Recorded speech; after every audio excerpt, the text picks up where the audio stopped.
Quand tu te sers d'une calculatrice, il arrive parfois que tu fasses des erreurs quand tu tapes sur les touches. C'est pour ça qu'il est important d'apprendre à regarder si le résultat te semble correct ou pas, s'il est possible. Lis l'activité de recherche numéro 1.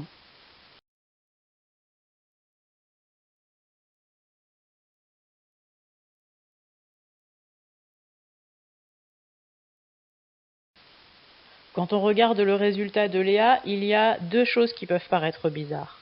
D'abord, elle trouve un nombre avec des milliers, alors qu'elle a fait un calcul avec 4 objets qui coûtent à peu près 10 €, donc si on ajoute ces 4 objets, on aurait dû trouver à peu près 40 €.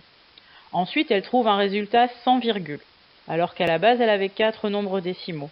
Ça peut arriver qu'on retrouve un résultat sans virgule en calculant avec des nombres décimaux, mais c'est rare.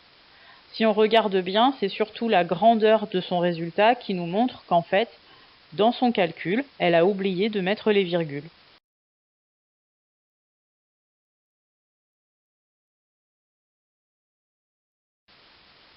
Les amis d'Aloïs achètent 4 cadeaux. Pour trouver le prix qu'ils doivent payer, il faut donc ajouter le prix de ces 4 cadeaux. Et si on ne garde que la partie entière de ces prix, on va calculer 11 plus 12 plus 10 plus 8 et on trouve 41. Maintenant, avec ta calculatrice ou l'outil calculatrice de ton ordinateur ou d'un téléphone portable, trouve le résultat exact en ajoutant le prix de chaque objet.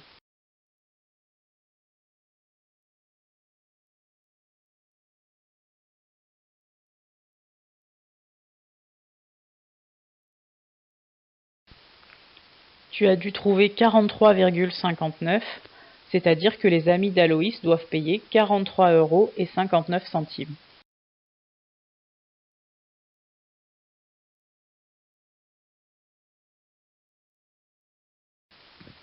Lis le problème numéro 2.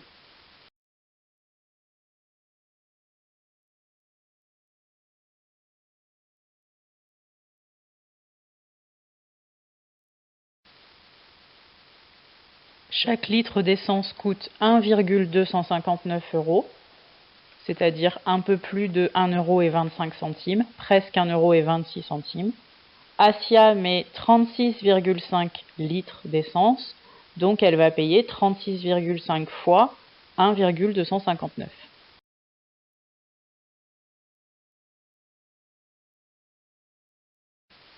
Maintenant, fais ce calcul avec ta calculatrice.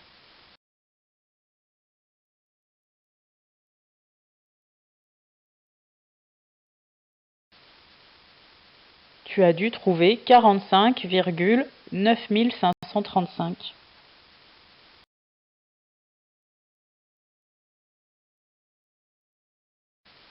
On te demande un résultat au centime près. Dans le mot centime, on retrouve la même racine que le mot centième. Ça veut dire qu'il nous faut garder 2 chiffres après la virgule.